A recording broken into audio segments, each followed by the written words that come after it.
Universidad Metropolitana de Educación, Ciencia y Tecnología, UMECIT, doctorado en Ciencias de la Educación.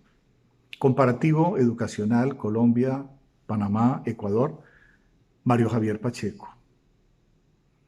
La educación o el sistema educativo latinoamericano pareciera presentar una masificación a raíz de sus características de pobreza y vulnerabilidad, que se manifiestan en una cultura empobrecida y aislada, y en una educación igualitaria, no equitativa, que preserva valores hegemónicos y la resignación tercermundista de los países en vías de desarrollo, y da claridad al concepto de objetivo de la educación de formar dirigentes y dirigidos desde un concepto de la democracia liberal.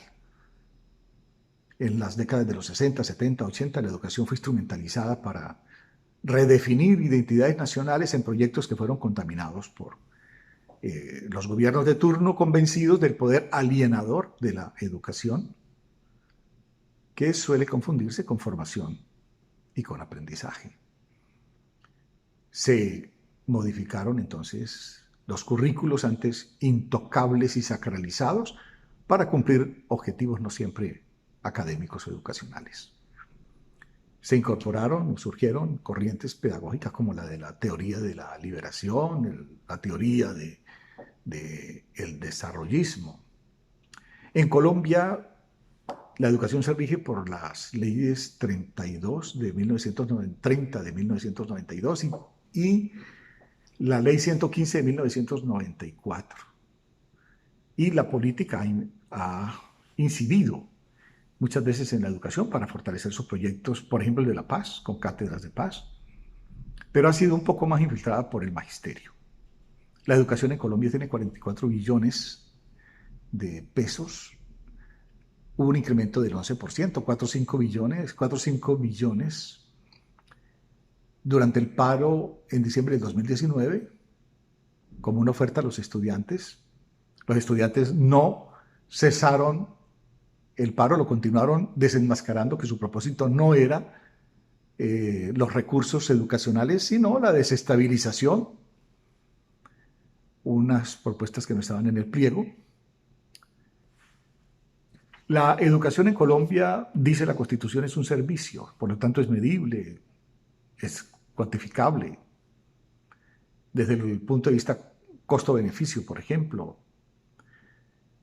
Pero también se dice que la educación es un derecho y por lo tanto no puede restringirse a mezquinas valoraciones de tipo rentabilidad. Esto lo que hace es acrecentar la brecha social y la justificación de la violencia de los actores del conflicto armado.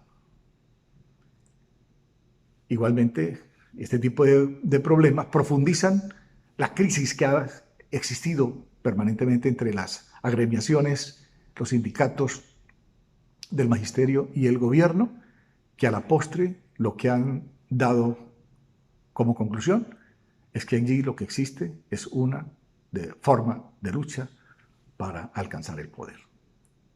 En Panamá este tipo de problemas no se ven.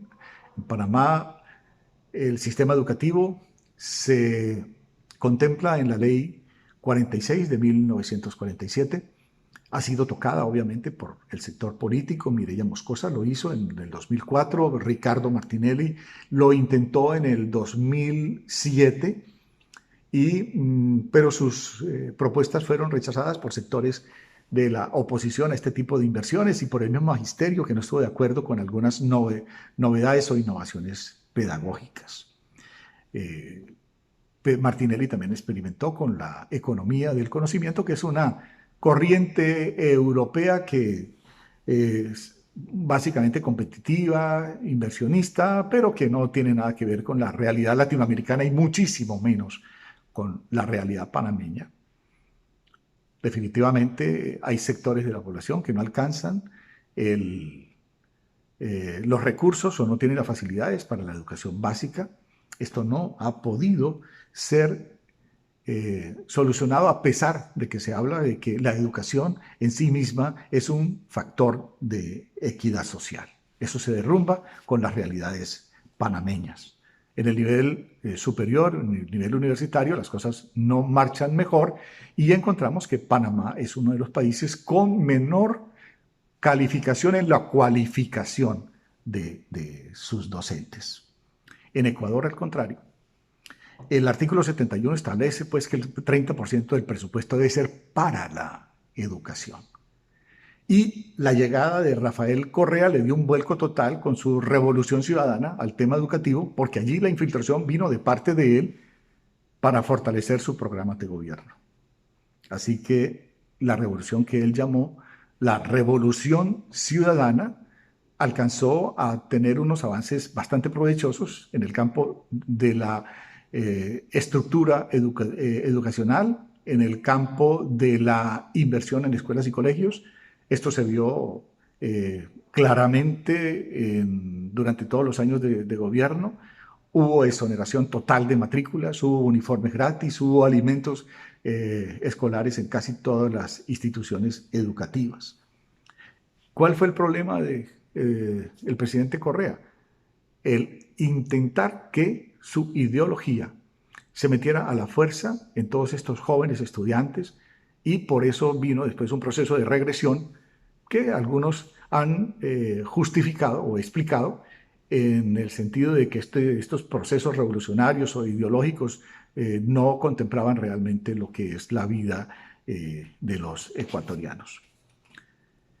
Finalmente, Ecuador creó un plan decenal de la educación. Todo esto funcionó perfectamente durante el tiempo del presidente Correa. Entre las conclusiones que podemos mencionar, decimos que Panamá, Colombia y Ecuador mantienen una constante preocupación por los avances tecnológicos en el campo de la educación, en el campo de la cualificación educativa, que hay unas infiltraciones que pueden lograr llegar a afectar de una manera grave el problema de la educación. En Colombia lo estamos viendo a pasos agigantados, que los cambios van de la mano con innovaciones en ciencia y tecnología y que definitivamente pues la educación es el peldaño para alcanzar la cúspide social y el desarrollo económico de estos países.